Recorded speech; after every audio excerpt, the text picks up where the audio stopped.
Hello, my dear sleepy listener.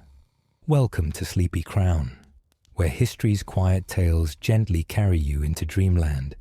Tonight, we embark on a peaceful journey through the remarkable reign of King Ine of Wessex, a visionary ruler who transformed his kingdom through law, faith, and wisdom during the turbulent years of the late 7th and early 8th centuries. We'll softly explore the extraordinary life of this law-making king, from his birth in an age of Anglo-Saxon kingdoms, through his creation of England's first comprehensive legal code, the establishment of great monasteries and trading centres, his military campaigns against ancient British kingdoms, and finally to his remarkable abdication and pilgrimage to Rome, all while the foundations of medieval England were quietly being laid stone by stone. Before you drift away into peaceful slumber, please take a moment to like this video, leave a gentle comment about which Anglo-Saxon king you'd like to hear about next, and subscribe to keep these soothing historical tales coming your way. So cozy up, close your eyes, and let these gentle whispers from 7th century Wessex lull you into restful sleep. If you're new here, welcome to the Sleepy Crown family. Ine, later known as King Ine of Wessex, was born around the year 670, in an age when Britain was a patchwork of competing kingdoms, each vying for dominance in a land still finding its way after the departure of Rome. The world into which this child entered was one of constant change, where the old Romano-British civilization was fading like morning mist, and new Anglo-Saxon kingdoms were rising from the rich English soil like spring flowers after winter's end. His father, Cenred, was a nobleman of considerable standing within the West Saxon royal family, descended from the ancient line of Cerdic, the legendary founder of Wessex, who had arrived on Britain's shores nearly 2 centuries before. Though Cenred never wore the crown himself, he carried the royal blood in his veins, and this heritage would prove crucial in young Ine's future. The boy's grandfather was Ceolwald, another noble figure whose name echoed through the halls of West Saxon power, and through these ancestral connections, Ine could trace his lineage back through the generations to the very beginnings of the kingdom. The Wessex of Ine's childhood was a realm in flux. The kingdom stretched from the upper Thames Valley in the east, where the river wound its way through peaceful meadows and ancient forests, westward to the Bristol Channel, where the wild Welsh kingdoms still held sway beyond the water. To the north lay the powerful kingdom of Mercia, growing ever stronger under ambitious kings who dreamed of supremacy over all the English peoples. To the east were the kingdoms of Kent, Sussex, and Essex, fellow Saxon realms that were sometimes allies, sometimes rivals, in the complex dance of early medieval politics.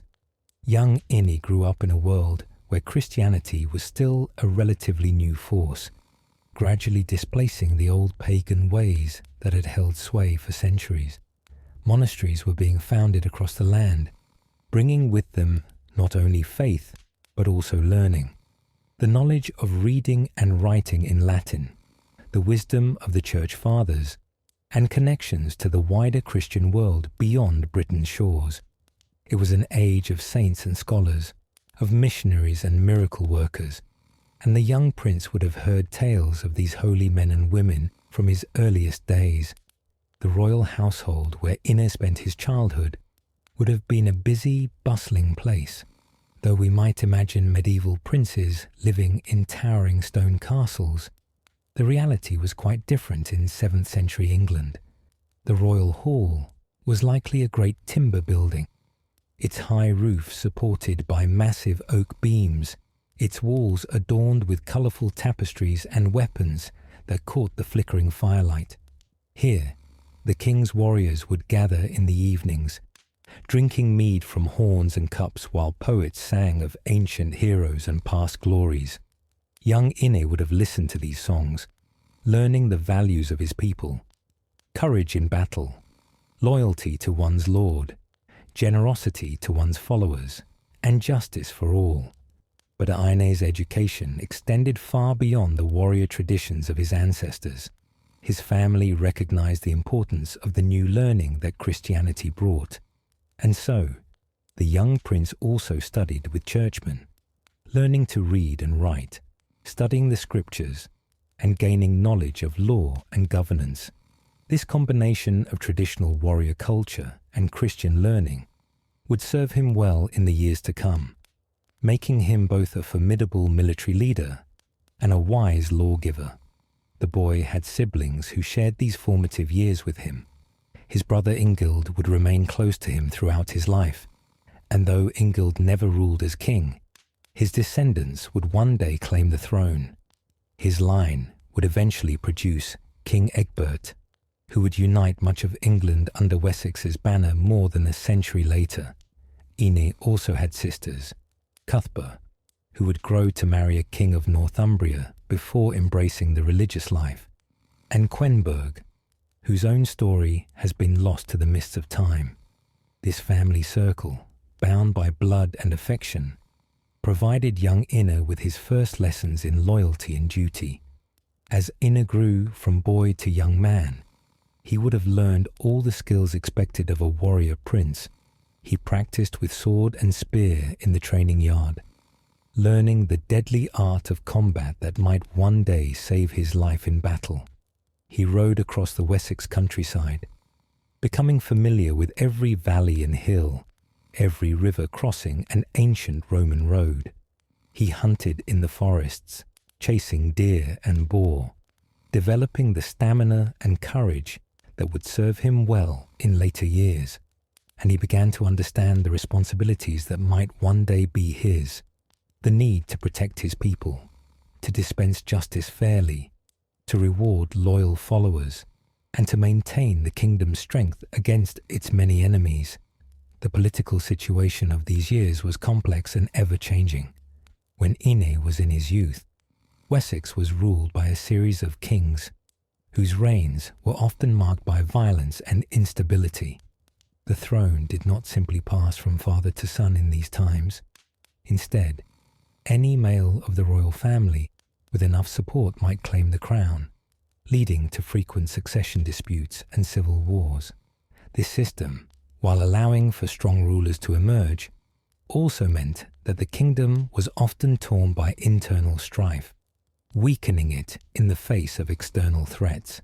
Around the time Ine was reaching adulthood, a remarkable figure came to power in Wessex, Caedwalla, a young warrior king who would dramatically change the kingdom's fortunes. Though Caedwalla was a distant cousin rather than a direct predecessor of Ine, his brief but spectacular reign would set the stage for what was to come. Caedwalla was a man of fierce ambition and remarkable military talent. He had been driven into exile in his youth, forced to survive in the wild lands beyond Wessex's borders, but he had used these years of hardship to forge himself into a formidable warrior. When Caedwalla fought his way back to power, he launched a series of aggressive campaigns that expanded Wessex's influence dramatically. He conquered Sussex to the southeast, bringing that kingdom under West Saxon control.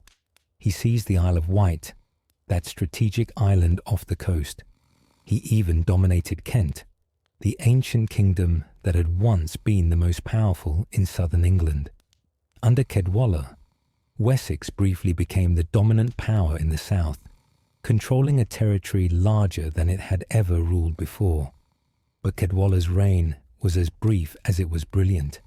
In 686, he invaded the Isle of Wight with terrible violence, and in the fighting, he received a wound that would not heal. Perhaps it was this injury that turned his thoughts toward death and what might come after, or perhaps he had always felt the pull of faith beneath his warrior's exterior. Whatever the reason, Caedwalla made an extraordinary decision. He would abdicate his throne, give up all his power and glory, and make a pilgrimage to Rome itself, there to be baptized by the Pope and die as a Christian king. And so, in the year 688, Caedwalla departed for Rome, leaving behind a kingdom at the height of its power, but without a clear successor. The young Prince Ine, now around 18 years old, watched as the king who had seemed invincible gave up everything for the sake of his soul. It was a lesson he would never forget, a reminder that earthly power was fleeting, and that even the mightiest king was merely a mortal man who would one day stand before God's judgment.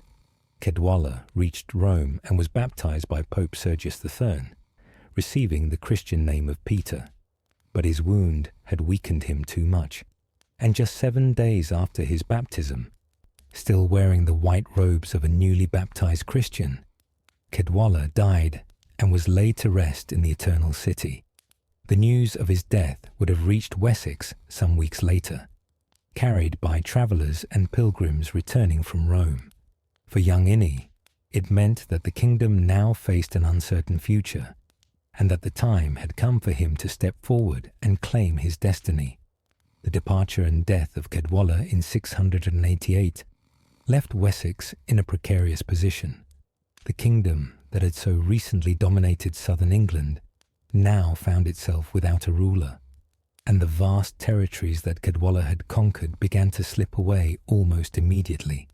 Kent, which had chafed under West Saxon rule, quickly reasserted its independence. Sussex, too, began to distance itself from Wessex's control.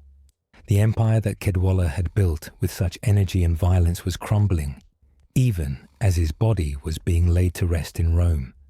In Wessex itself, there was no clear successor to the throne. Caedwalla had left no sons, and his line had no obvious heir.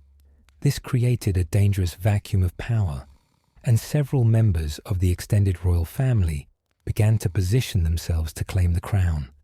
The months following Caedwalla's departure were tense and uncertain, with various factions within the nobility supporting different candidates. It was a time when the kingdom could easily have descended into civil war, tearing itself apart from within, while its enemies waited to pick over the remains. Young Ine, now approaching his 20th year, found himself in the midst of this succession crisis. He had the advantage of impeccable royal lineage.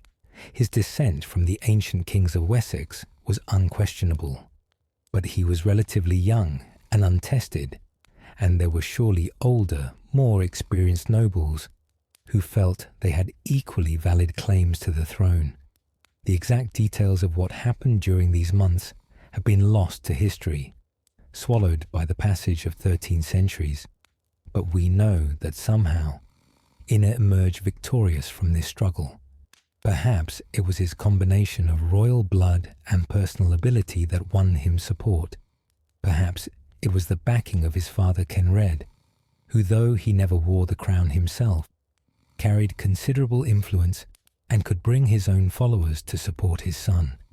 Perhaps it was the support of the church. We know that Ine would maintain close ties with ecclesiastical leaders throughout his reign, and it's possible that bishops and abbots saw in this young prince a ruler who would protect and advance Christian interests in Wessex.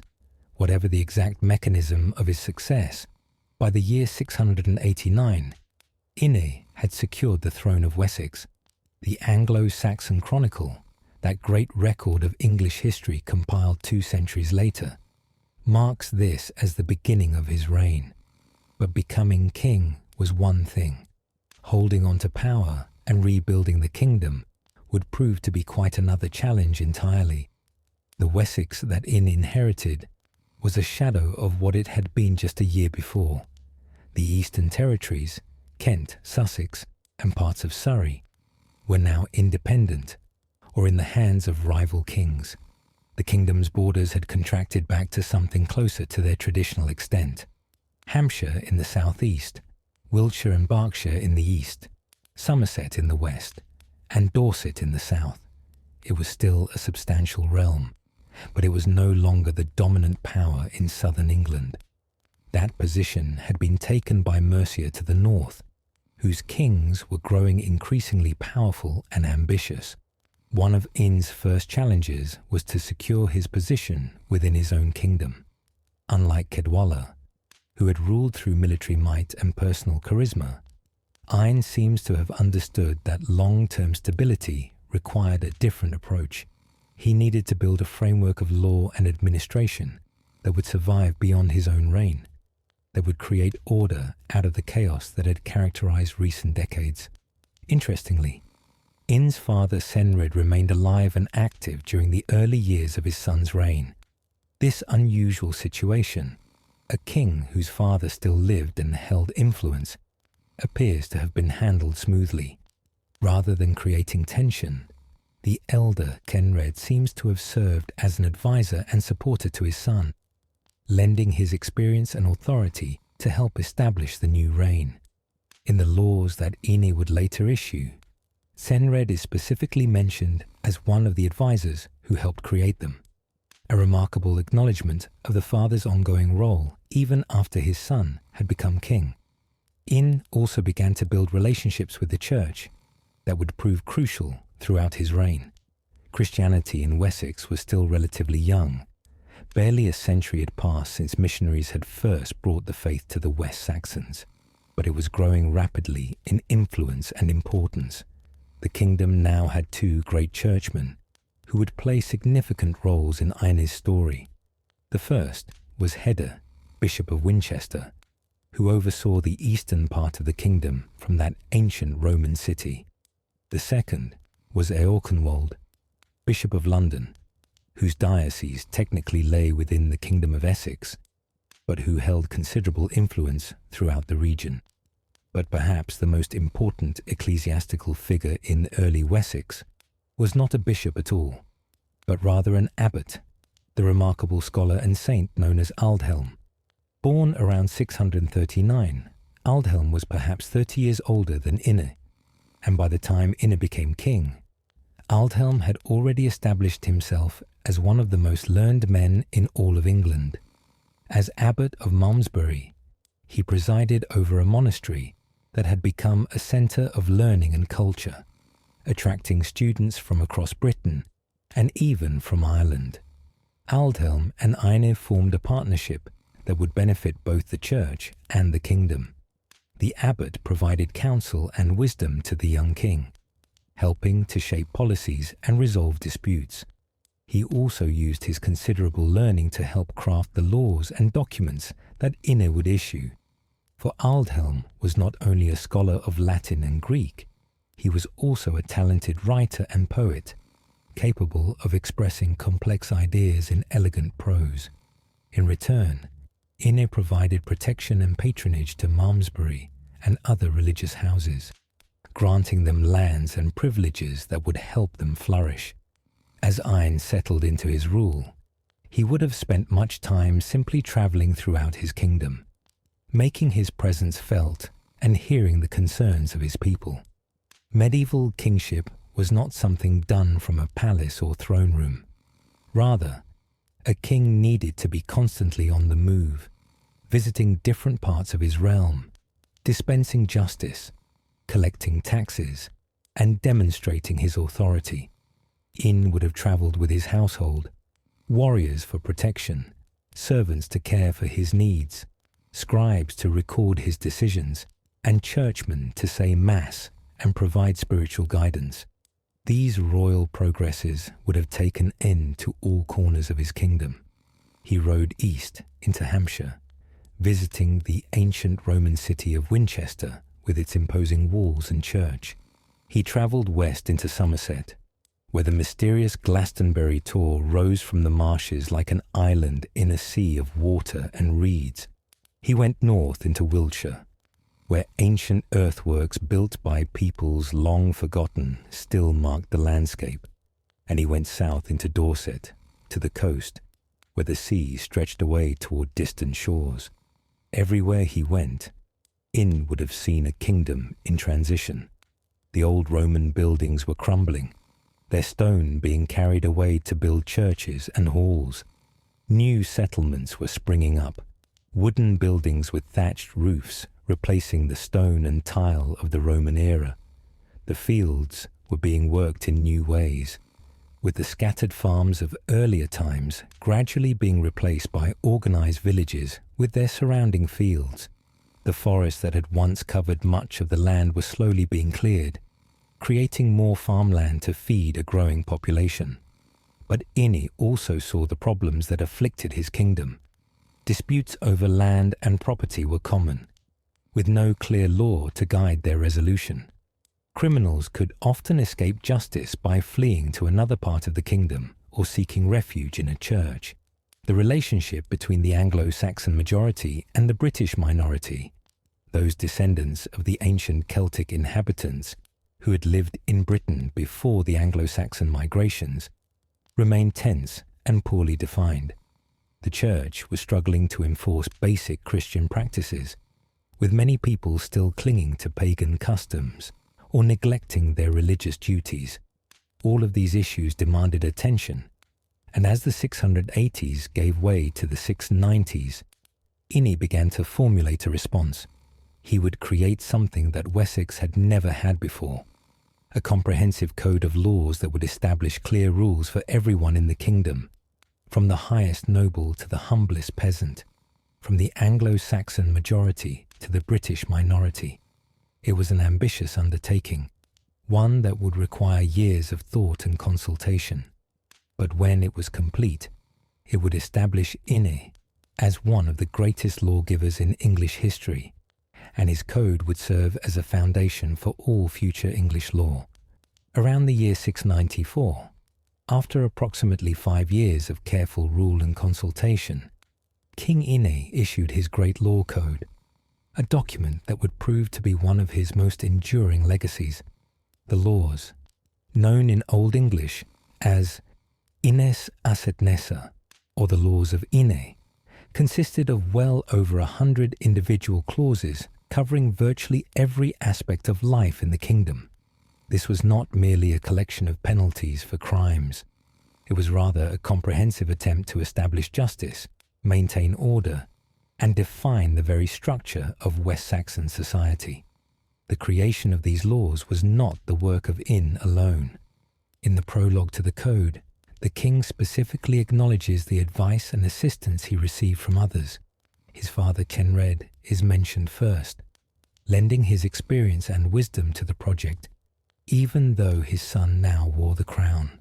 Then came Bishop Hedder of Winchester and Bishop Yorkenwald of London, representing the Church's crucial role in establishing justice and morality in the kingdom.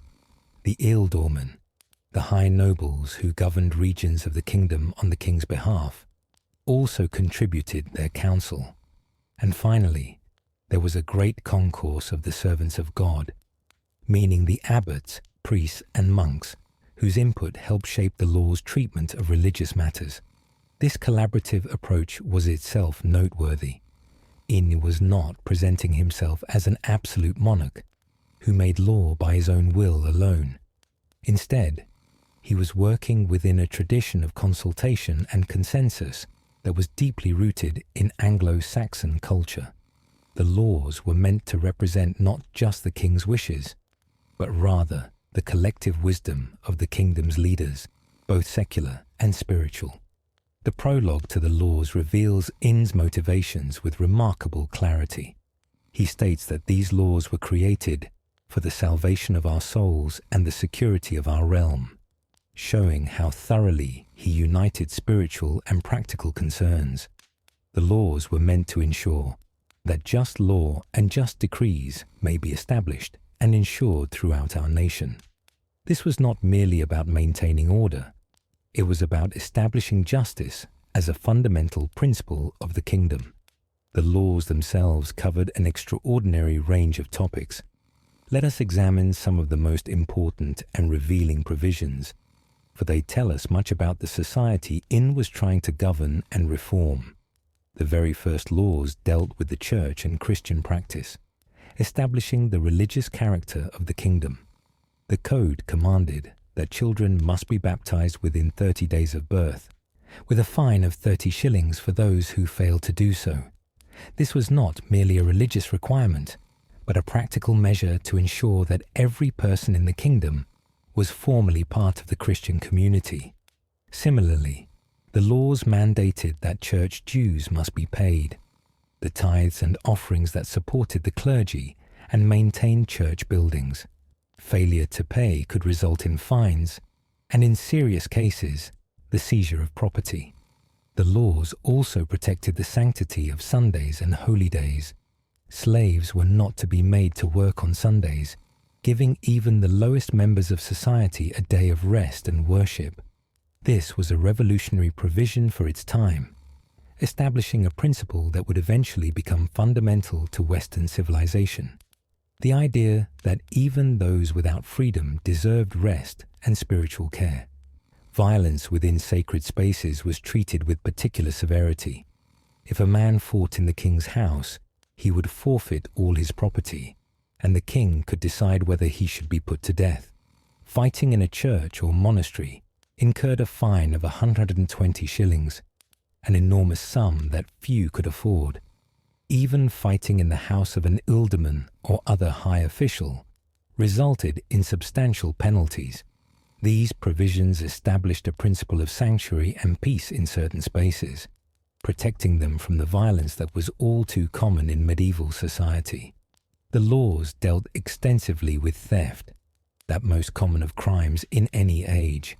They established different penalties depending on the value of what was stolen and the status of the thief. A nobleman caught stealing faced different consequences than a commoner, reflecting the hierarchical nature of Anglo-Saxon society. But the laws also showed mercy. A first-time thief might be allowed to make restitution rather than face harsh physical punishment, giving people a chance to reform rather than destroying their lives for a single mistake. One particularly interesting set of laws dealt with cattle and farming, providing the earliest written evidence for the agricultural practices of the time. The laws describe what to do if cattle strayed onto a neighbor's property and caused damage. They discuss the fencing of fields and the responsibilities of landowners to keep their animals contained. These seemingly mundane provisions reveal that Wessex was practicing open-field agriculture, a system where communities farmed large fields together, with each family having strips of land scattered throughout the field. This system would dominate English agriculture for centuries to come.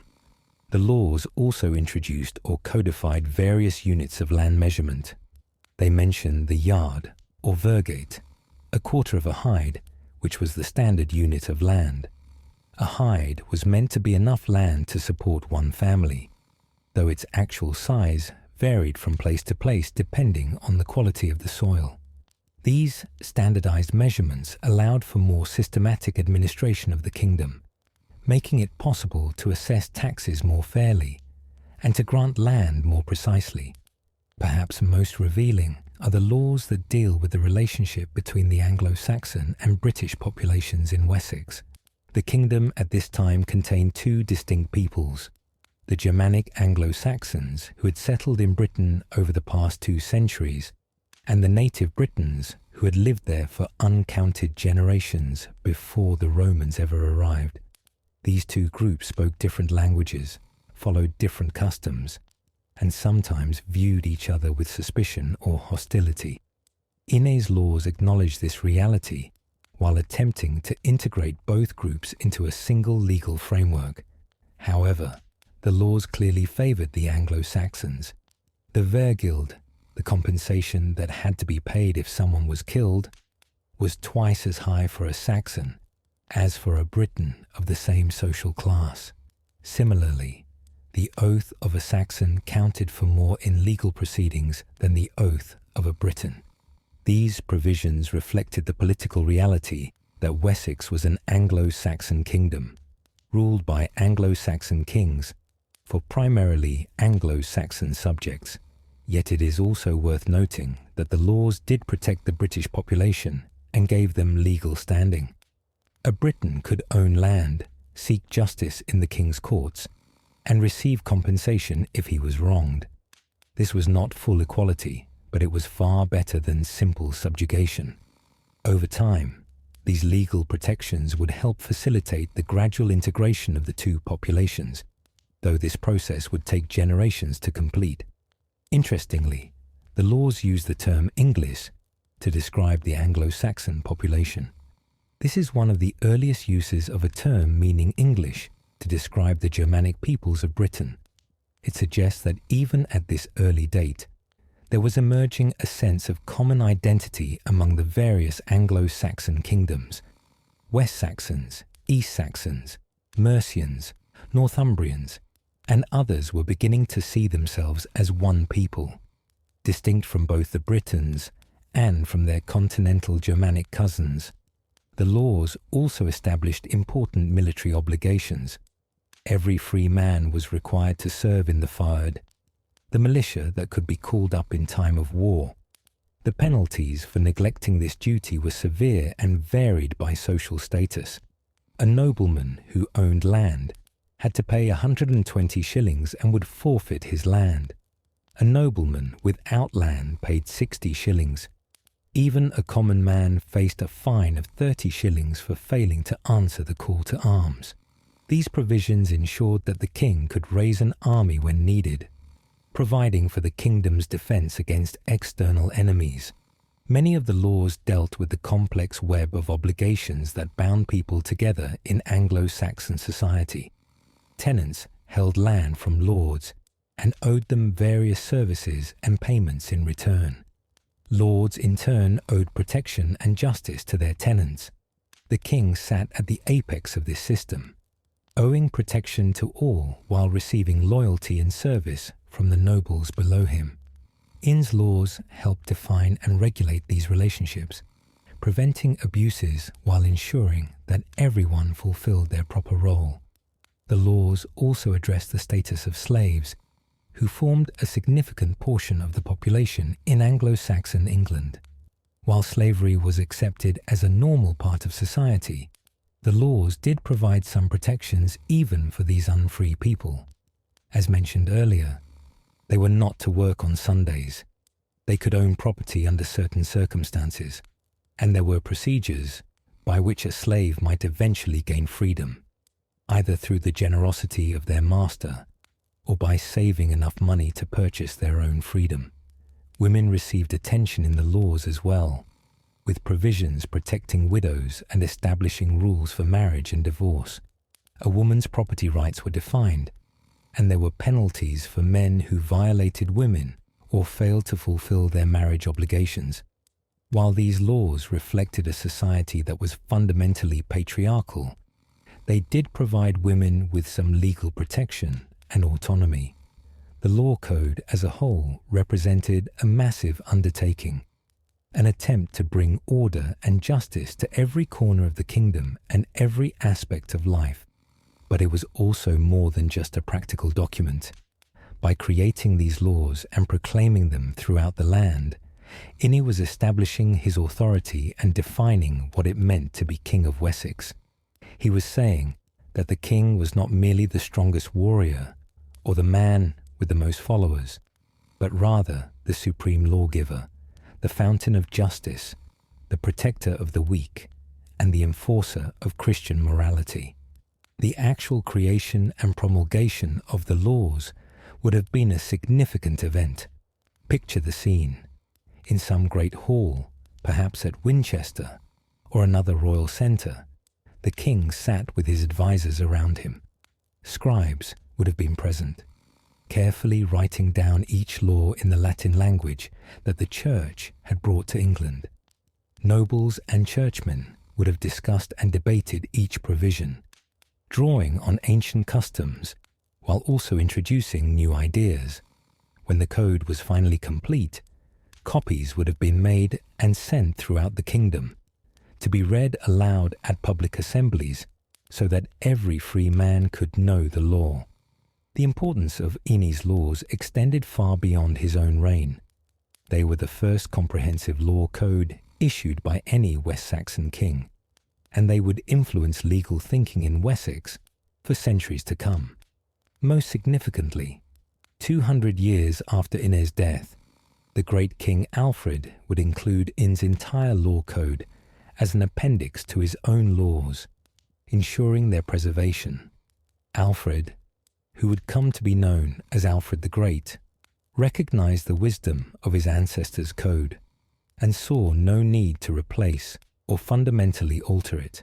This incorporation into Alfred's laws meant that Ine's legal thinking would help shape not just Wessex, but all of England as Alfred's successors gradually united the various Anglo-Saxon kingdoms into one realm. Through his laws, Ine showed himself to be more than just another warrior king fighting for territory and glory.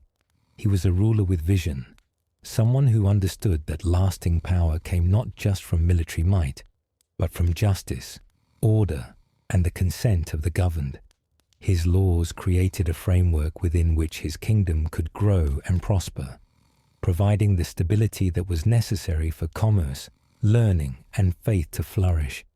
As the laws went into effect across Wessex in the mid-690s, Ine could take satisfaction in what he had accomplished, but he knew that laws alone were not enough. They had to be enforced, which required a strong administration and loyal officials. The kingdom needed to be defended, which required military strength and careful diplomacy. The church needed support to continue its mission of bringing Christianity to every corner of the realm. And the economy needed attention, for without prosperity, even the wisest laws would mean little to people struggling to survive. With his legal framework now in place, Ine could turn his attention to these other crucial tasks. In the years ahead, he would prove himself to be not only a lawgiver, but also a patron of the church, a military commander, an administrator, and an economic innovator. Each of these roles would add new dimensions to his legacy and help make his reign one of the most significant in early English history. While Ine's laws established the framework of justice in Wessex, his devotion to Christianity led him to undertake another great work that would echo through the centuries, the support and development of the church throughout his kingdom. For in 7th century England, faith and governance were inseparable. A king who did not protect and promote Christianity would be seen as failing in one of his most fundamental duties. One of Ine's most enduring religious legacies was his relationship with Glastonbury, that mysterious and ancient site in the Somerset marshes. Glastonbury was already old when Ine became king, far older than any could remember. Tradition held that a church had stood there since time immemorial, built by saints, or even, according to some legends, by Joseph of Arimathea himself, the man who had provided the tomb for Christ's burial. Whether these legends held any truth or not, Glastonbury was certainly a place of great sanctity, and a small community of monks had made their home there, maintaining the old wattle church and serving God in that isolated spot surrounded by water and reed beds. Ine recognized the spiritual importance of Glastonbury and determined to transform it from a modest monastery into one of the great religious houses of Wessex. Around the year 712, he directed that a proper stone church should be built at Glastonbury, the first substantial structure of its kind at the site. This was no small undertaking in an age when most buildings, even royal halls, were made of wood. Stone had to be quarried and transported. Skilled masons had to be found or brought from far away, and the whole construction process would take months or even years. The church that Ine built was dedicated to Saints Peter and Paul, those two great pillars of the early Christian church. It was constructed just to the east of the old wattle church, which was carefully preserved, for that ancient structure, weathered by centuries of Somerset rains and winds, was considered too sacred to replace. The foundations of Ine's church would later form the west end of the medieval abbey's great nave, meaning that his work was literally the foundation upon which later generations would build. But Ine's patronage went beyond just the construction of the church building itself. He also enriched the monastery's endowment, granting it lands and rights that would provide income to support the monks. These grants allowed the community to grow, attracting more monks who wished to dedicate their lives to prayer and contemplation. The monastery became a center of learning and spirituality. its scriptorium producing beautiful manuscripts, its church hosting services that went on day and night, its bells calling the faithful to prayer across the marshy landscape. The work at Glastonbury would have been overseen, at least in part, by Aldhelm, the learned abbot of Malmesbury, who served as one of Ine's closest advisers. Aldhelm had visited Glastonbury and understood its spiritual significance. His counsel would have helped ensure that the new church and monastery were properly organised and that they followed the rule of St. Benedict, which was becoming the standard for monastic life throughout Western Christendom. Glastonbury was not the only religious house to benefit from Ine's patronage. Throughout his kingdom, monasteries and churches were being founded or expanded with royal support. These institutions served multiple purposes in early medieval society. They were, of course, places of worship and prayer, where monks and nuns dedicated their lives to serving God. But they were also centers of learning, preserving and copying manuscripts at a time when literacy was rare. They provided hospitality to travelers and pilgrims. They cared for the sick and the poor. They served as repositories of land and wealth that could be mobilized in times of need. And they helped to spread Christianity among those who still clung to the old pagan ways.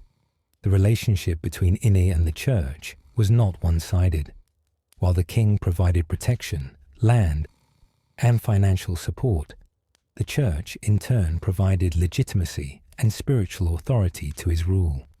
Bishops and abbots advised the king on matters of state, helped to enforce his laws, and preached obedience to royal authority from their pulpits. The church also provided educated men who could serve as royal administrators, scribes, and diplomats, for in an age when most people could neither read nor write, churchmen were virtually the only literate class. One particularly important development during Ine's reign was the division of the Diocese of Winchester, which had previously covered all of Wessex, into two separate dioceses. The eastern portion remained with Winchester, still under Bishop Hedder, but the western part, covering Somerset, Dorset and Devon, was formed into a new diocese with its see at Sherborne. The first bishop of this new diocese was none other than Aldhelm, who was consecrated around the year 705, adding episcopal authority to his existing role as abbot of Malmesbury. This division made practical sense, as the original Diocese of Winchester had simply been too large for one bishop to effectively manage. With two bishops, the church could provide better pastoral care to the people of Wessex, ensuring that priests were properly trained and supervised, that churches were maintained, and that Christian teaching reached every village and hamlet. The choice of Sherborne as the Western Diocesan centre was strategic. It was centrally located within the Western Territories and would serve as the religious capital of that region for centuries to come. Aldhelm's elevation to bishop meant that Ine now had an even closer partner in his efforts to strengthen Christianity in Wessex. The elderly scholar bishop threw himself into his new role with remarkable energy despite his advanced age. He travelled constantly throughout his vast diocese, consecrating churches, ordaining priests, preaching to the people, and rooting out practices that were inconsistent with Christian doctrine. He built a cathedral at Sherborne, described by chroniclers as a beautiful structure, though it would later be replaced by an even grander Norman church. One of the challenges facing both Ine and Aldhelm was the situation in the western parts of Wessex, particularly in Devon and Cornwall, where the British population still predominated. Many of these Britons had been Christians for centuries, far longer than the Anglo-Saxons, but they followed the Celtic Christian traditions rather than the Roman practices that Aldhelm and Ine promoted. The two branches of Christianity differed on several matters, most notably the calculation of the date of Easter and the style of the clerical tonsure, the shaved patch on the top of a monk or priest's head. These differences might seem trivial to modern eyes, but they were serious matters in the 7th century. Having different Easter dates meant that Christians in the same kingdom might be celebrating Christ's resurrection on different days, some fasting while others feasted. It created confusion and discord, and it symbolized the lack of unity between the Roman and Celtic Christian traditions. Aldhelm wrote a long letter to Geraint, the king of Dumnonia, the British kingdom that still controlled Cornwall and parts of Devon, urging him to bring his people into conformity with Roman practice. The letter was learned and somewhat stern, arguing that the Celtic Christians were cut off from the universal church by their stubbornness in maintaining different practices. Aldhelm pointed out that even the Irish, who had originated many Celtic Christian practices, were beginning to adopt Roman ways. Why should the British of Cornwall and Devon stand alone against the rest of Christendom, whether through Aldhelm's persuasion, political pressure from Ine, or simply the recognition that conformity with Rome was inevitable? King Geraint eventually agreed to adopt Roman practices regarding Easter and the tonsure. This was an important step toward the eventual integration of the British population into West Saxon society. While cultural and linguistic differences would persist for generations, the unification of religious practice removed one source of division and helped create a common Christian identity that transcended ethnic boundaries. Throughout his reign, Ine maintained close relationships with other important ecclesiastical figures beyond his own kingdom. He corresponded with archbishops and bishops. He welcomed visiting monks and pilgrims, and he supported missions to convert pagans in other regions. His court became a place where churchmen could find welcome and support, where theological questions could be debated, and where the latest religious texts from the continent could be studied. The king also gave valuable gifts to churches throughout his realm.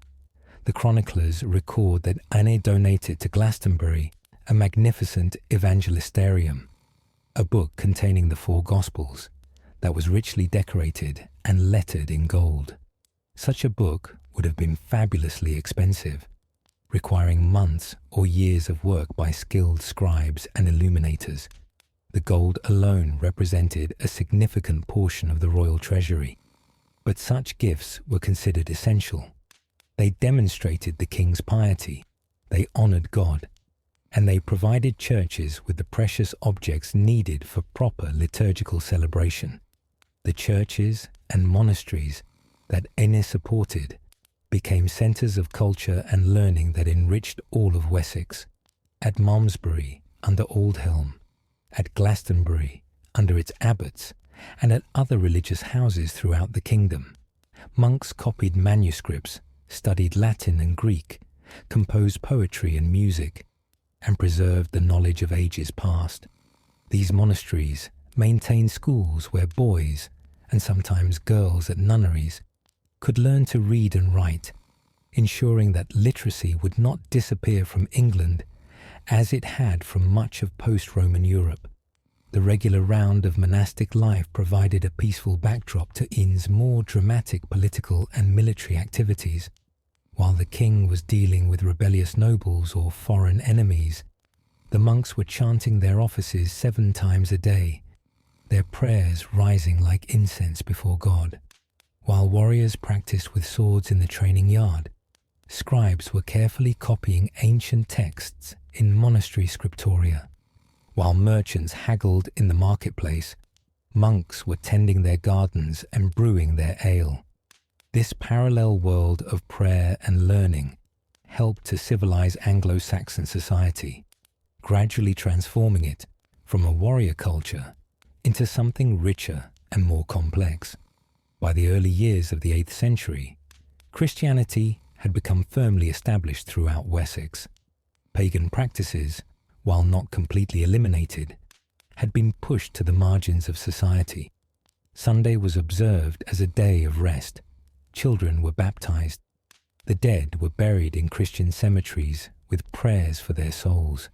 Churches were being built in every village, their towers and bells becoming familiar parts of the landscape. Wessex had become, in the fullest sense, a Christian kingdom. Yet Ine knew that faith needed more than just buildings and laws to flourish. It needed the devotion of the people themselves, the willing embrace of Christian teaching and Christian values. And so he supported not only monasteries and churches, but also the preaching missions that carried the faith to every corner of his realm. Priests travelled from village to village, teaching people the Lord's Prayer and the Creed, explaining the mysteries of the faith in simple terms that ordinary folk could understand, and gradually weaving Christianity into the fabric of daily life. The king's own example was crucial in this process.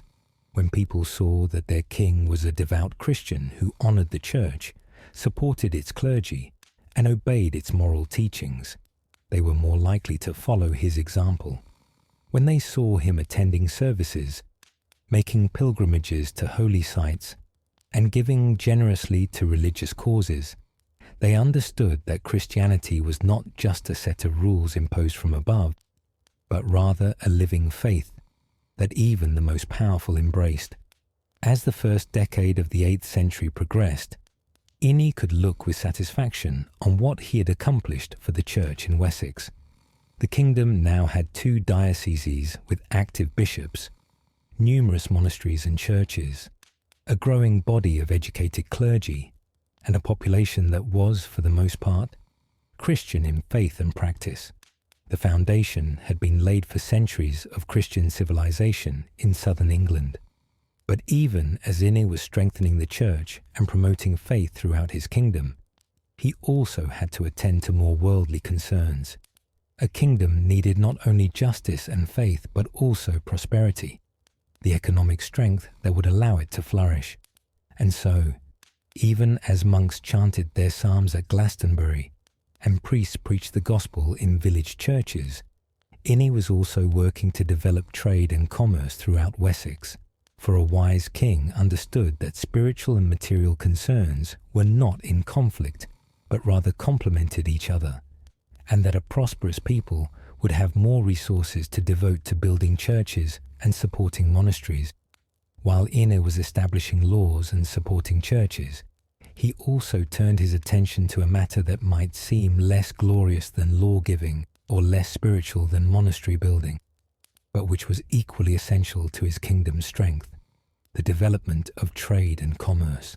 For a kingdom without prosperity was a weak kingdom, unable to defend itself or to support the institutions, both royal and religious, that gave it structure and purpose.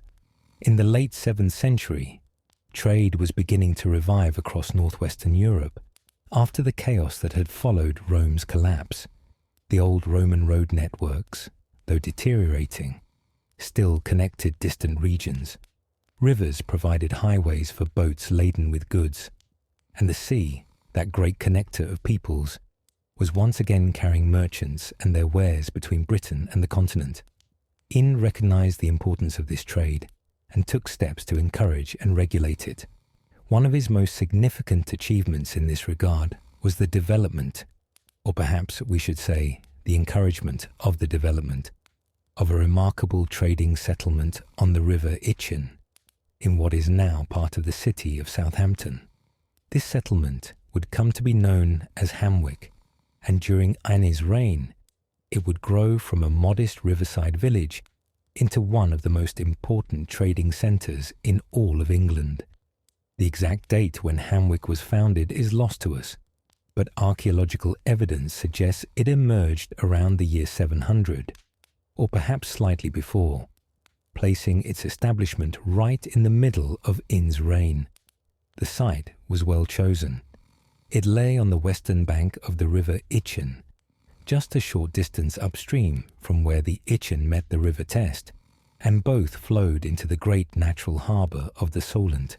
Ships could sail up the river from the sea and dock at Hamwic's wharves, where they would be sheltered from storms and safe from pirates who prowled the open waters.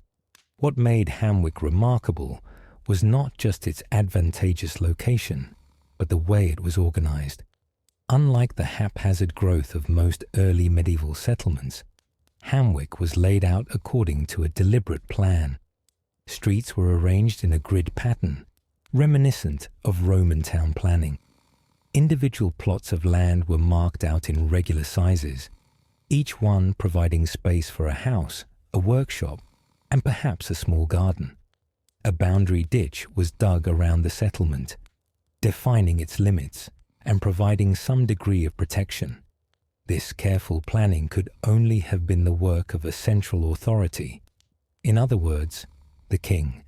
While we have no document explicitly stating that Ine founded Hamwic, the circumstantial evidence is overwhelming.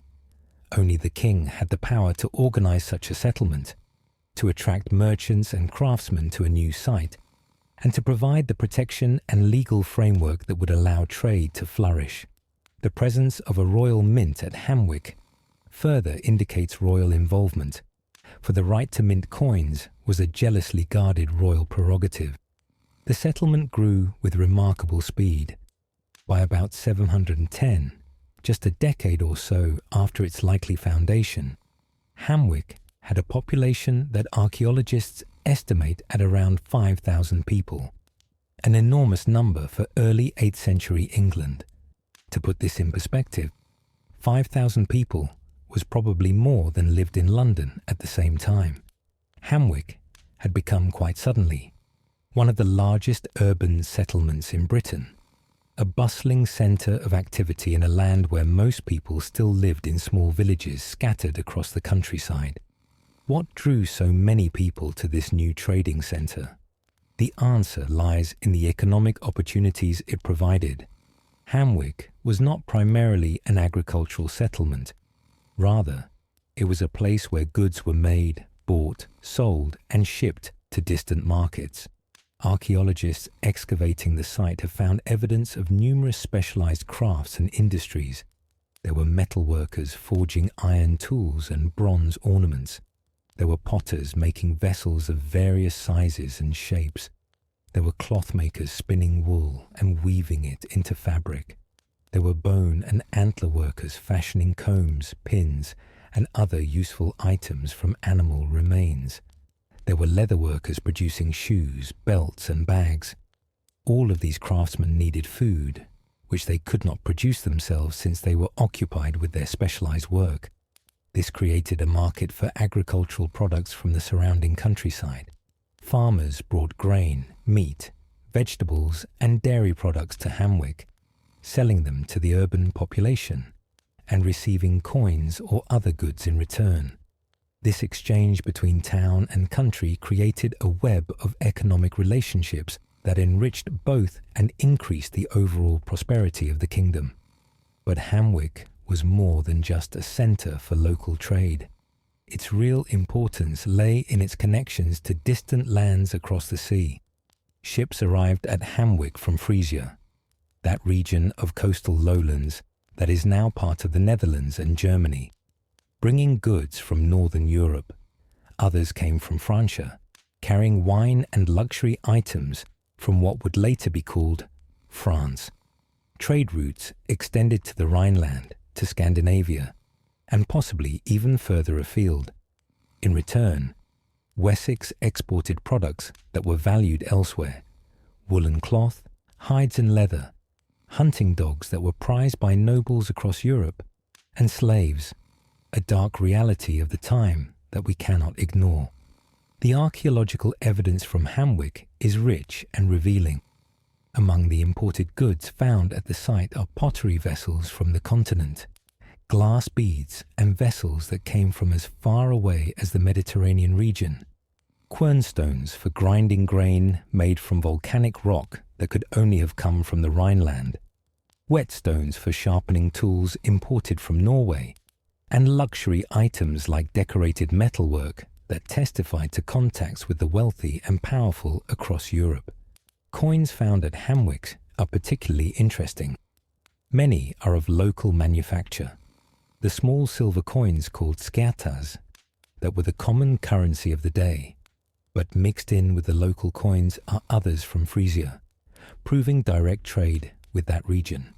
The variety of coins and their wide distribution throughout the site suggest that Hamwic had a monetized economy, where people regularly used coins to buy and sell goods, rather than relying solely on barter.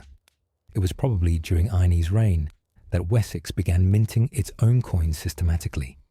Before this time, any coins used in the kingdom would have been leftovers from the Roman period or imports from Kent, which had been the first Anglo-Saxon kingdom to produce its own coinage.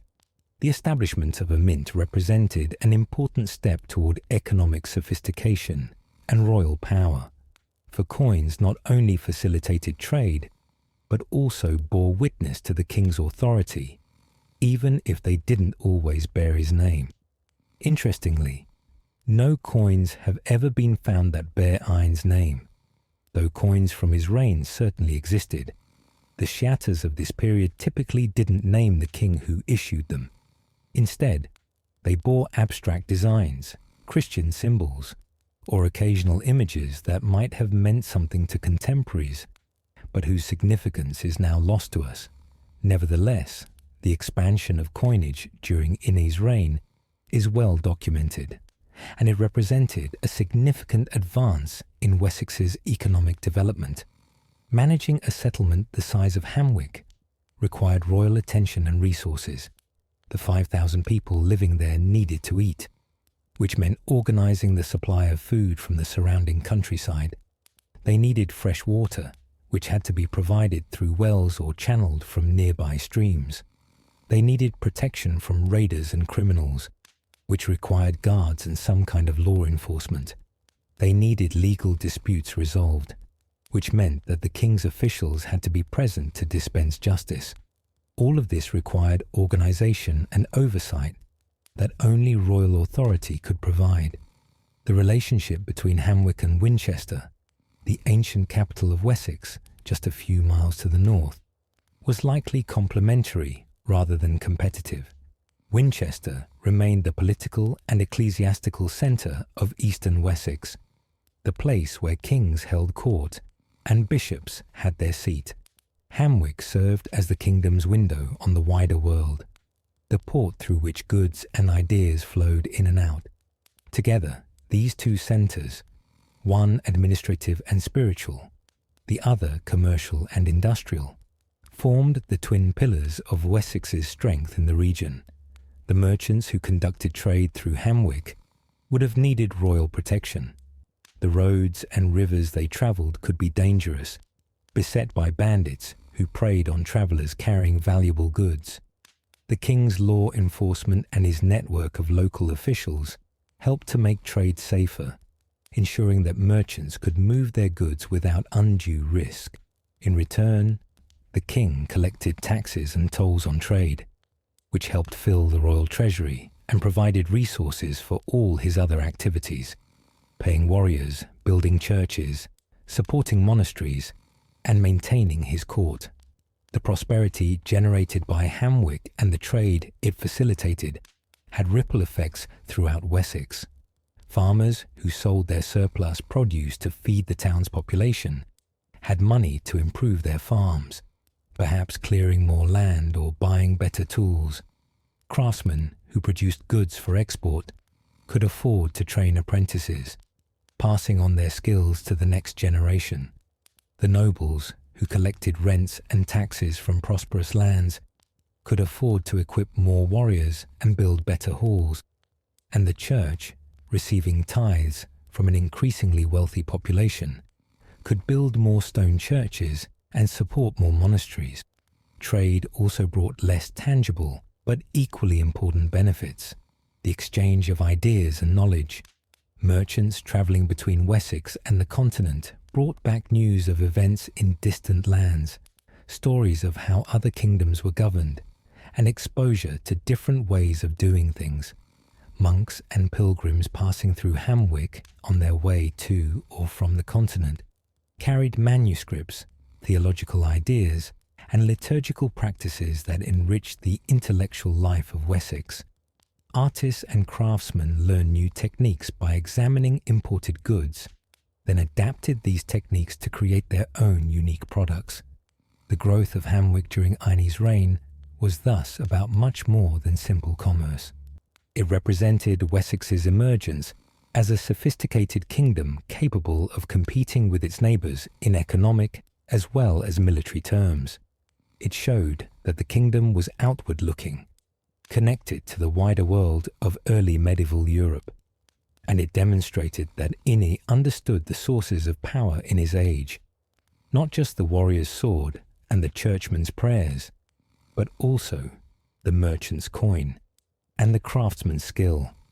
As ships came and went from Hamwic's bustling wharves, as merchants haggled over prices in its streets, as craftsmen worked at their trades in its workshops, the settlement stood as a monument to Ine's vision of a prosperous, well-ordered kingdom. Future generations would build on this foundation. Hamwic would continue to grow and prosper for more than a century until Viking raids finally brought its decline. The settlement that would eventually emerge to replace it, built on a more defensible site nearby, would carry the name Southampton into our own time. But in the early decades of the 8th century, as Ine moved through the middle years of his reign, Hamwic was one of the glories of Wessex, proof that the kingdom was not merely surviving, but thriving. The king who had given his people laws and churches had also given them prosperity, and all three together, justice, faith, and wealth, formed the pillars upon which a great kingdom could be built. Yet even as Ine was presiding over this era of internal development and economic growth, he could not ignore the eternal challenge that faced every early medieval king: the need to defend his kingdom's borders and maintain its position against rivals and enemies. For Wessex existed in a world of competing kingdoms, where peace was always fragile, and where a king who appeared weak would quickly find his lands under attack. The laws, churches, and trading centres that Ine had worked so hard to establish could only flourish if the kingdom remained secure, and that security could only be maintained through military strength and diplomatic skill. While Ine devoted much of his energy to internal affairs, creating laws supporting churches and fostering trade, he could never forget that Wessex existed in a dangerous world. The Anglo-Saxon kingdoms of Britain were constantly jockeying for position, forming and breaking alliances, disputing borders, and sometimes going to war over territory or insults. Beyond the Anglo-Saxon realms lay the British kingdoms of Wales and Cornwall, ancient peoples who remembered when all of Britain had been theirs and who resisted Saxon expansion. And across the North Sea, distant powers were beginning to stir, though the great Viking raids that would terrorize England in later generations were still decades away. Ships from Scandinavia were already appearing occasionally in English waters. The Wessex that Ine ruled was substantially smaller than the empire that his predecessor Caedwalla had briefly commanded. As we have seen, Caedwalla's conquests in Kent, Sussex, and other southeastern territories had quickly slipped away after his abdication. Ine had chosen not to attempt to reclaim these lost territories, perhaps recognizing that holding them would require constant military effort that would drain resources better spent elsewhere. Instead, he focused on consolidating control over Wessex's core territories and, where possible, expanding westward into the British lands of Dumnonia. The borders of Ine's Wessex were never entirely fixed. Medieval kingdoms lacked the precise boundaries that we take for granted today. But broadly speaking, the kingdom extended from the Thames Valley in the north, down to the English Channel in the south, and from Hampshire in the east westward, to include Somerset and eventually much of Devon. These were rich lands, with fertile river valleys, productive farmland, extensive forests for hunting and timber, and a long coastline that provided access to the sea. To the north of Wessex lay the increasingly powerful kingdom of Mercia. Under a succession of ambitious kings, Mercia was extending its influence throughout central England, and its rulers had ambitions to dominate the southern kingdoms as well. Relations between Wessex and Mercia during Ine's reign were complex. sometimes cooperative, sometimes competitive, but always wary. Neither kingdom wished to provoke an all-out war with the other, but both were constantly testing boundaries and seeking advantages. In the year 694, shortly after issuing his law code, Ine had to deal with a crisis involving Kent. His predecessor, Cedwalla, had briefly controlled Kent, and during that control, Cedwalla's brother Mull had been killed by Kentish rebels who rose up against West Saxon rule.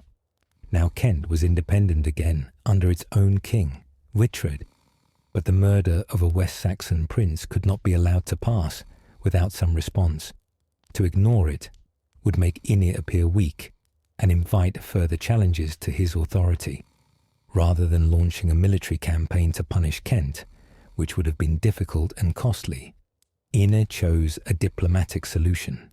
He demanded that Witred pay compensation for Mull's death.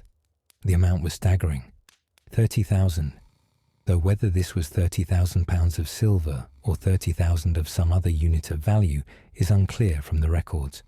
What is clear is that this was an enormous sum, equivalent to a king's vergild, the legal value placed on a king's life. By accepting this payment, Ine achieved multiple objectives. He avenged his predecessor's brother, he demonstrated his power and authority, and he acquired wealth that could be used for other purposes. Most importantly, he did all this without the costs and risks of war. The successful resolution of the Kent crisis showcased Ine's diplomatic skill and his understanding that warfare, while sometimes necessary, should be a last resort rather than a first choice. But there were situations where diplomacy alone was insufficient, and military force became necessary to defend the kingdom's interests.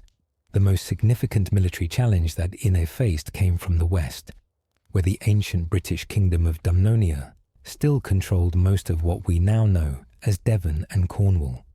Dumnonia was a remnant of the old Celtic civilization that had dominated Britain before the Anglo-Saxon migrations. Its people spoke a language related to Welsh, followed customs that stretched back into pre-Roman times, and viewed the Anglo-Saxons as foreign invaders who had stolen their ancestral lands. For much of the 7th century, Wessex had been gradually pushing westward into Dumnonian territory. This expansion was not usually a matter of great armies marching to war. Rather, it was a slower process of Saxon settlement, farmers moving into frontier regions, clearing land, establishing villages, and over time creating new communities that looked to the West Saxon king rather than the British king for protection and justice. But this peaceful infiltration could not continue indefinitely without provoking a response from Dumnonia. By around 710, tensions between Wessex and Dumnonia were reaching a breaking point. The border between the two kingdoms ran somewhere through what is now Devon, though its exact location is uncertain. King Geraint of Dumnonia, a ruler who had been on the throne since around 672 and who had watched Anglo-Saxon settlement creep ever closer to his heartland, had apparently decided that the time had come to resist further West Saxon expansion. Geraint was not without allies. He could call upon the loyalty of the British population throughout Devon and Cornwall, people who shared his language, culture, and resentment of Saxon encroachment, and he may have hoped for support from the British kingdoms of Wales, though whether any such support materialized is unknown. What is certain is that around the year 710, war came to the borderlands between Wessex and Dumnonia. Ine did not face this threat alone. He had an ally in Nothelm, sometimes called Nunna, who was king of the South Saxons, the kingdom of Sussex that lay to the southeast of Wessex. The relationship between Ine and Nothelm is described in the sources as one of kinship, though the exact nature of this family connection is unclear. Perhaps Nothelm was married to one of Ine's relatives, or perhaps the two men were cousins of some degree. Whatever the precise relationship, it was close enough that Nothelm was willing to bring his warriors to fight alongside the West Saxons against their common enemy. The campaign against Dumnonia in 710 would have involved careful preparation. An army had to be raised by calling up the Fyrd, those free men who owed military service according to Ine's laws. Warriors had to be equipped with weapons and armour, spears, swords, shields, helmets and mail coats for the wealthy few who could afford such protection. Supplies had to be gathered, food for men and horses, tents, wagons, and all the other equipment an army needs. And then the force had to march westward, following the old Roman roads where possible, crossing rivers at fords or bridges, and making their way into hostile territory. The armies of this period were not the massive forces of later medieval warfare. Ine's army probably numbered in the hundreds rather than thousands, perhaps a few hundred well-armed warriors forming the core, supported by larger numbers of less well-equipped militia. But even such a modest force represented a significant portion of Wessex's military manpower, and its absence from the kingdom left other borders more vulnerable. The battle, when it came, was probably fought somewhere in Devon, though the exact location has been lost to history. Some scholars have suggested it might have been at a place called Longborth, which later Welsh poetry celebrates as the site where a British hero named Geraint fought his last battle. Others have proposed different locations, but wherever the fighting occurred, the outcome was decisive. The combined forces of Wessex and Sussex defeated the army of Dumnonia, and King Geraint himself was killed in the battle. The death of Geraint, who had ruled Dumnonia for nearly 40 years, was a turning point in the history of southwestern Britain. With their long reigning king dead and their army defeated, Dumnonia could not prevent West Saxon expansion into Devon. Over the following years, Saxon settlements spread westward, and the border between the two kingdoms moved to the River Tamar, which now forms the boundary between Devon and Cornwall. Devon became part of Wessex, bringing rich new lands under Ine's control. Cornwall, protected by its natural defences of sea and moor, remained independent for now, but its days as a fully independent kingdom were numbered. The victory over Geraint was perhaps the most significant military achievement of Ine's reign. It substantially expanded Wessex's territory, brought a large British population under Saxon rule, and secured the kingdom's western flank. But it also created new challenges. The British people of Devon spoke a different language, followed different customs, and harboured resentment against their new Saxon overlords. Integrating this population into Wessex would take time, patience, and careful governance, precisely the kind of task at which Ine excelled. Yet even in victory, Ine could not afford to be complacent. In 722, according to the Annales Cambriae, a Welsh chronicle that preserved memories of British resistance to Saxon expansion, the Cornish won a victory over their enemies at a place called Hehill. The identity of these enemies is not stated, but they were almost certainly West Saxons. This defeat suggests that even after Geraint's death, the British of Cornwall continued to resist Saxon pressure, and they were capable of winning significant victories when circumstances favoured them. Military challenges came from other directions as well. In 715, Ine fought a battle at a place called Woden's Barrow, an ancient burial mound in Wiltshire that still exists today under the name Adam's Grave. The identity of his opponent in this battle is uncertain. It may have been Culred, king of Mercia, in which case this represented a direct confrontation between Wessex and its northern neighbour. Or it may have been that Ine and Culred fought together against some third enemy. The sources are frustratingly vague, telling us only that a battle occurred without recording the outcome, or even making clear who fought whom. Such uncertainties remind us how much of early Anglo-Saxon history remains shrouded in mystery. The military situation was complicated by the fact that Wessex's eastern territories, particularly Sussex and parts of Surrey, were never completely secure under Ine's rule. These regions, conquered by Cadwalla and nominally part of Wessex in the early part of Ine's reign, gradually slipped away. By 722, Sussex was effectively independent again, and it would serve as a refuge for one of Ine's enemies in a crisis that would test both the king and his remarkable queen. This crisis involved a nobleman named Ealdbert, sometimes written as Ealdbright in the sources. Ealdbert was apparently an Etheling, a prince of royal blood who had some claim, however tenuous, to the throne of Wessex. Perhaps he was descended from an earlier king through a line that Ine did not recognize as legitimate, or perhaps he was simply an ambitious noble who thought he could gather enough support to challenge Ine's rule. Whatever his exact status and motivations, in 722, Ealdbert rose in rebellion against the king.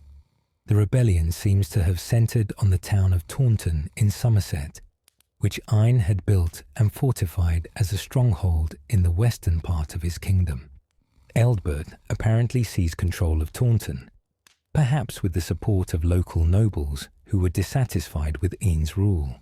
From this base, he could threaten the surrounding region and encourage other malcontents to join his cause. If the rebellion spread, it could tear Wessex apart in civil war.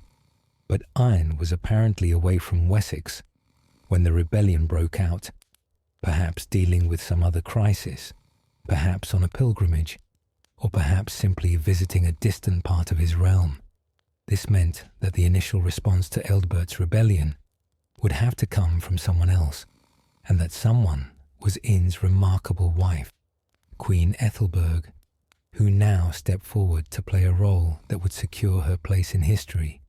Queen Ethelberg, wife of King Ine, is one of the most intriguing figures of early Anglo-Saxon England.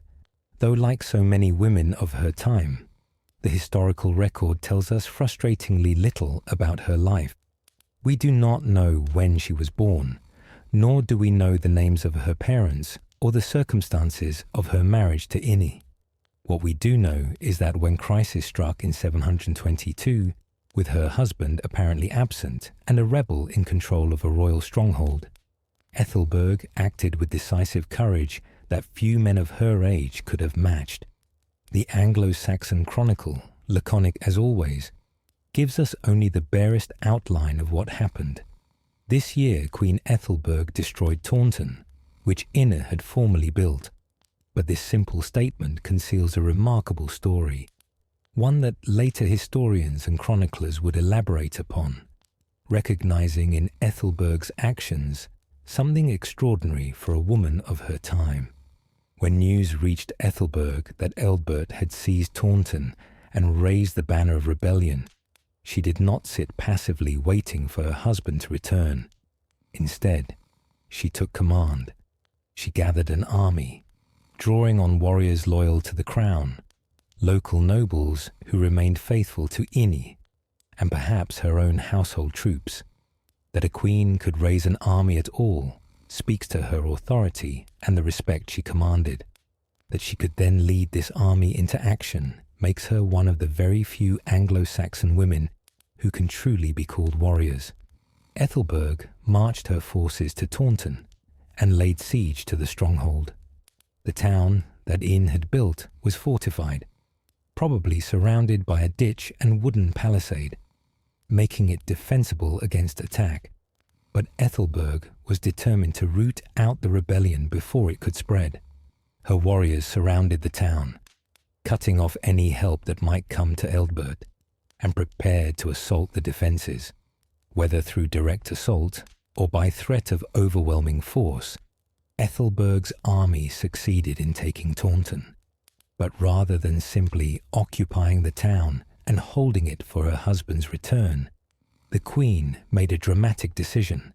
She ordered that Taunton be destroyed.